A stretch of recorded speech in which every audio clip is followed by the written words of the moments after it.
Macy, I never really thought you were good enough for my son, but I guess we can't all have everything we want, can we? Those words still ring in my ear to this day.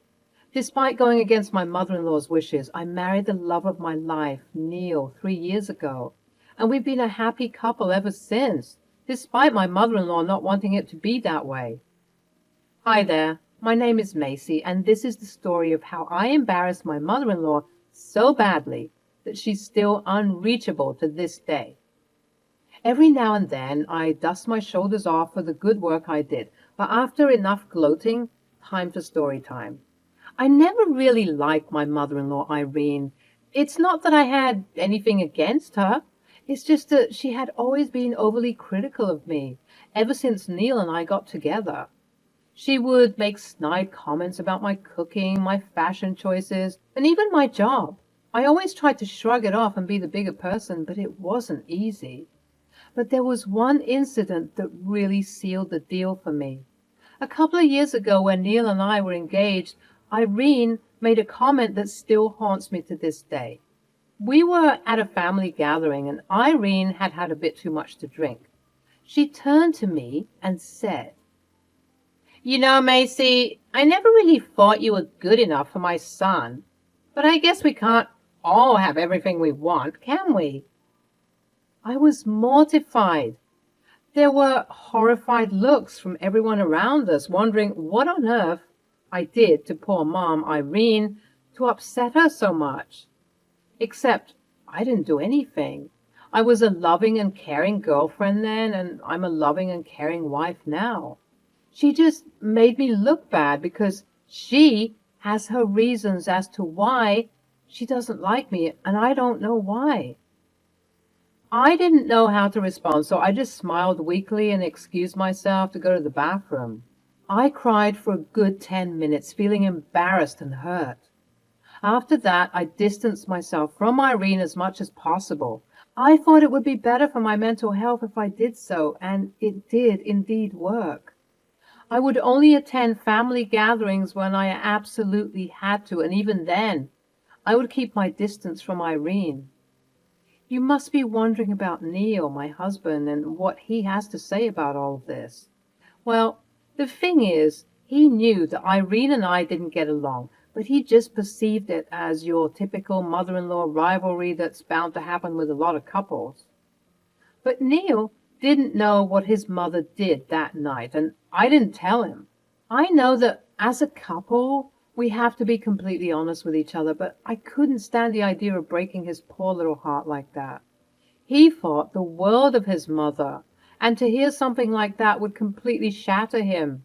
He'd go Godzilla and probably ruin the relationship he had with his mother, and as someone who didn't have a good relationship with their mother, I wanted to protect him from experiencing the same heartache. Anyways, a few weeks ago, Irene called us all for dinner at her house. You two need to come to my party. It's somewhat of a work event I'm hosting, and I decided to invite some family members also to show off to my lovely workmates. That sounds nice. I'll ask Macy to come. No, there's no asking. Just tell her that she has to come. It's very important. Irene hung up the phone before Neil and I could tell her that we were both here, listening to what she had to say. Well, what do you think, babe? Well, I think I would want to sit this one out.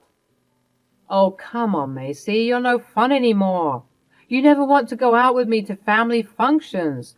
I know you don't like my mom, but is it really that bad? If only you knew, my love.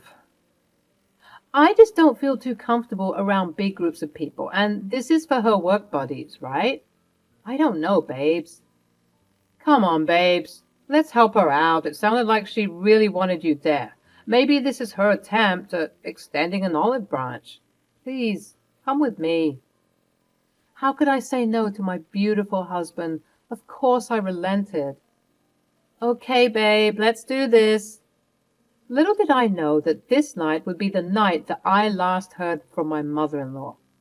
The night of the big dinner event that Irene was hosting finally arrived. Neil and I were looking dapper, as per the requests of the host herself. It seemed like there were a lot of important people here. Perhaps Irene was hosting this event to get in good graces with her superiors and supervisors. It looked like she wanted to impress them badly so that she can properly set up her retirement funding. When we arrived, I braced myself, as I normally have to do, for Irene's snarky and snide comments toward me.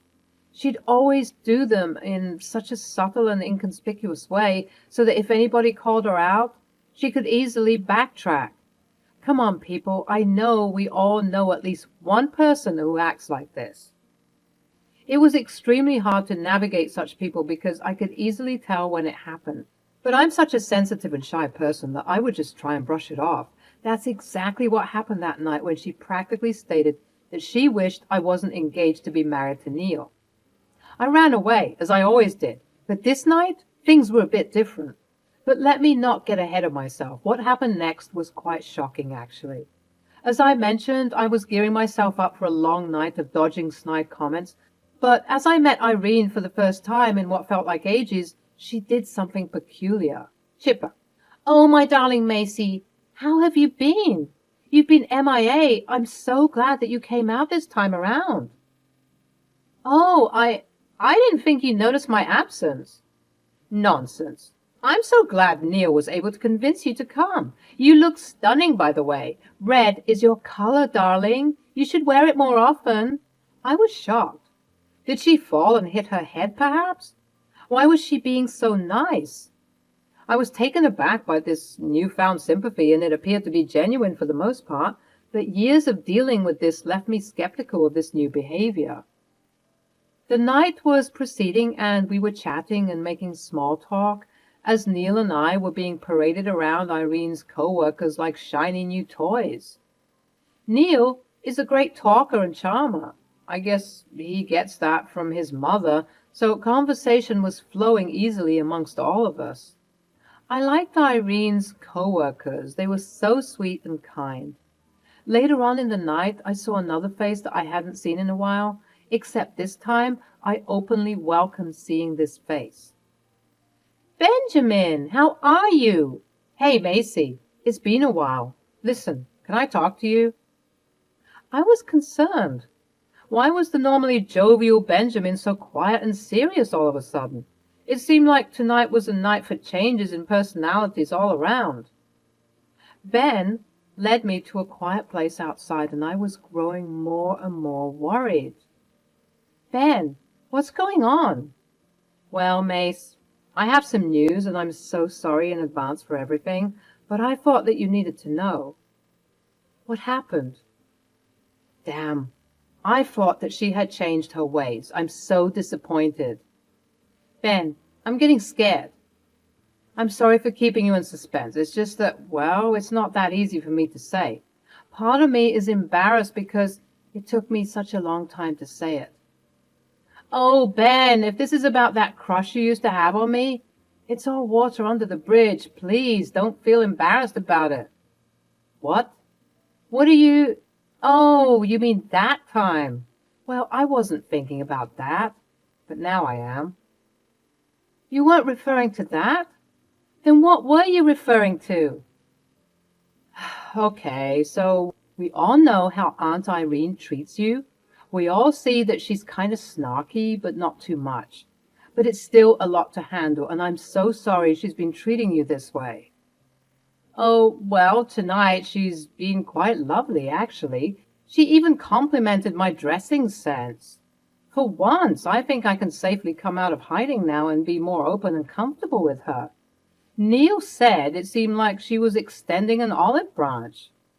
"Yeah, well, I don't think you'll feel the same way after seeing what I have to show you." "What is it?" Ben proceeds to show me a video recording of a tipsy-looking and sounding Irene talking about me in the kitchen with one of her friends. "And her nose is way too big. She should seriously get a nose job. And that dress that she was wearing, geez. I knew she didn't have any fashion sense, but I didn't know it was this bad. I don't know who told her that red is her color, but whoever told her that should be arrested. I was shocked yet again, but unfortunately this type of shocked feeling was one that I was all too familiar with. I would be shocked at the new insults she'd hurl at me, but I was surprised that she was speaking with such malice. I overheard her talking to someone as I was coming from the bathroom. I tried my best to get as much information as possible, but I had to remain hidden, so this was the best I could get. I'm so sorry for all of the awful things she said about you. Unfortunately, Ben, I'm kind of used to it at this point. And see, that's your problem. You always let her walk all over you. I'm so sorry I didn't show you this earlier. There's nothing to apologize for. I'm not talking about this video. See, there's another important video that I think you need to see.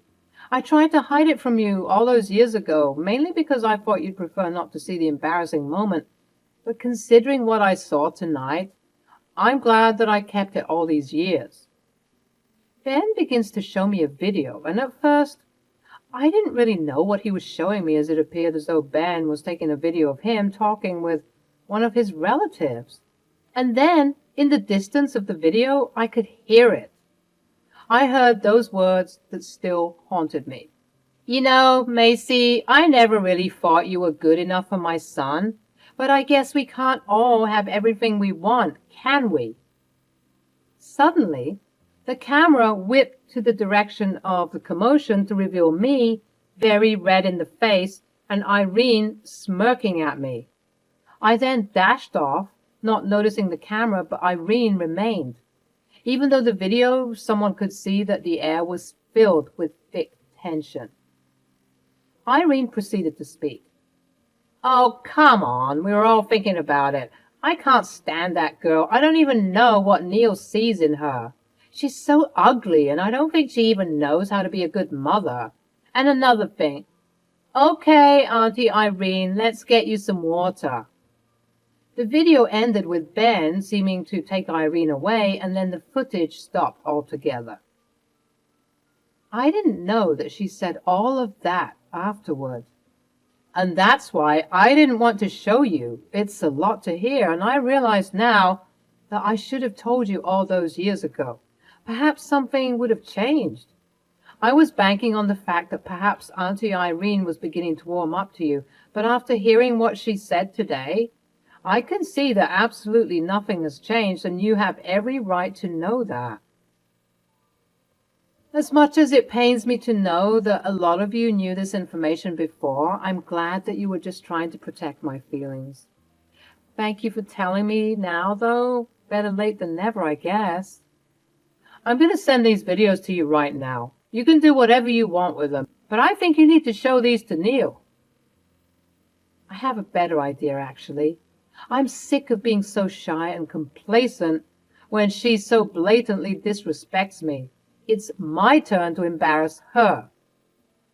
With the videos now in my possession, I marched towards the living room where Irene was hosting a presentation to some of her co-workers. Oh, darling, I'm so sorry, but this is a closed-off area, for a little while at least. Trust me, I have some very important information that I think your co-workers would like to know. Oh, then by all means, share what you have to say. Is it about my hard work ethic or my leadership skills? Oh, trust me, it's even better than all of that. It shows the real you. Marvelous! Then by all means, connect your phone to the TV. Oh, you guys, isn't my daughter-in-law just darling? She made a whole presentation about me. There were various awes and commendations floating through the room, and at that moment, Neil came in. Hey, I got your text. What's going on? Hey, babes, I needed you to come and see this too. It's very important. Oh, okay. Neil, can you believe it? Your wife made a lovely presentation about me. Tell everyone to come and see this. People began to gather around in the living room, and although it was getting a bit cramped, all of the guests managed to fit in. Well, here goes nothing, Irene. Yes. I know you've never liked me, and honestly, I don't even know why you don't like me. All night you've been acting like we're some big happy family. But I know how you feel about me." People began to look and sound confused. They were shifting uncomfortably and murmuring amongst themselves about the brewing drama. "Babe, what are you doing?" "Just trust me on this one, babe." "Irene, I get that you don't like me, but must you be so cruel to me too?" "I don't know what you're talking about." "I don't think you should present anymore. Give me back the remote." "Not till I'm finished." "See, I got some very interesting information tonight. Remember how you said you loved my dress and that I look good in red?" Yes, of course." "Then why did you say this?" I played the video that Ben showed me, the one that was taken that same evening. The same hurtful words were repeated, and although I heard those words before, they still stung. The whole room was gasping, wondering why she was being so cruel. Neil had furrowed his eyebrows, and he began to look very angry. I, I was talking about someone else, obviously." "Yeah? Who?" Irene looked around the room to see that I was the only one wearing red that night, so it was obvious that she was talking about me. She began to look very flustered and angry. "What are you trying to pull here, Missy? Everyone, please don't mind this mishap. I believe Macy isn't well. You should go lie down, darling." "Oh, no, Irene. I'm quite fine, actually. If anything, I feel very liberated. And ladies and gentlemen, unfortunately, that's not all. Let me present to you something that occurred approximately 3 years ago. Some awful words were said to me and about me, and I thought it best to share them with you." I played the second video, the original video, the one with those damning words that were still ringing in my ears. Everyone was gasping and expressing their heartfelt disappointment and disgust with what they heard Irene say about me. Neil especially looked like he was about to blow. Once the video was concluded, there was dead silence, and in the room everyone was looking at Irene, including myself. "You see, guys, this is the real Irene. Don't let her fool you into thinking that she is a kind and warm person. She can be as sweet as apple pie to your face, but trust me, once your back is turned, she is ready to stab it and hurt all the ugliest insults to you. I've met all of you lovely people tonight, and you seem to be running a legitimate business. So I implore you to think very carefully about how you praise or promote Irene, because if it were up to me, I would never continue to work with someone so ugly and cruel."